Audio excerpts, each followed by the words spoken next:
Okay, all that being said, let's get the debate started with the education policy statements from each candidate. So you'll have up to 4 minutes to speak, so please respect that time limit. Hi. Hi. Okay, so Alberta has the lowest participation rate in the post-secondary education in the country. University fees are increasing and entrance requirements are more stringent. How do you plan to improve the situation, considering the current budget is slashing spending in this area? Thanks. Sure. The Alberta Liberals would invest in higher education. We would eliminate or reduce this planned market modifiers that really is a euphemism for increasing your tuition to market rates, as I've said before. We need to make sure that education is accessible to all. So long-term, stable, predictable funding for our post-secondary institutions is critical. We need to make sure that there's a strong student loan system in place. And we really need to support you as young people getting into the workforce and getting your education, and that's not what this PC government is doing, and we as Alberta Liberals would do things differently. Thanks for the question. So as a university professor, I have firsthand experience with this, and one of the things I can tell you is there's a lot of people going to university that maybe don't need to be there.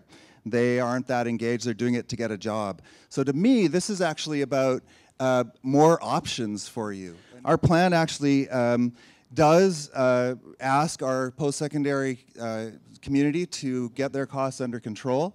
And the University of Calgary is taking leadership in doing that. They're reducing executive pay. They are taking steps to make sure that over time, and we're committed to long-term stable funding. We're going to increase financial aid to allow you to get in there and get your apprenticeships if that's what you want. And then we're going to make sure that the training better fits the labor market. Thank you. And I guess the best answer is to cut the waste in the system.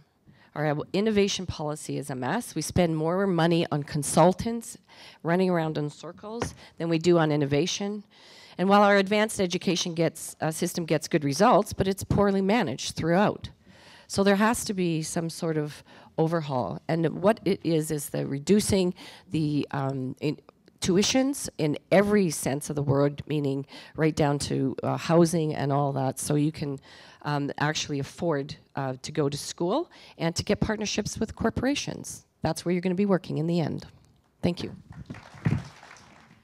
So I think, as some of my friends have pointed out, that stable funding is the key to sort of allowing universities to reduce tuitions.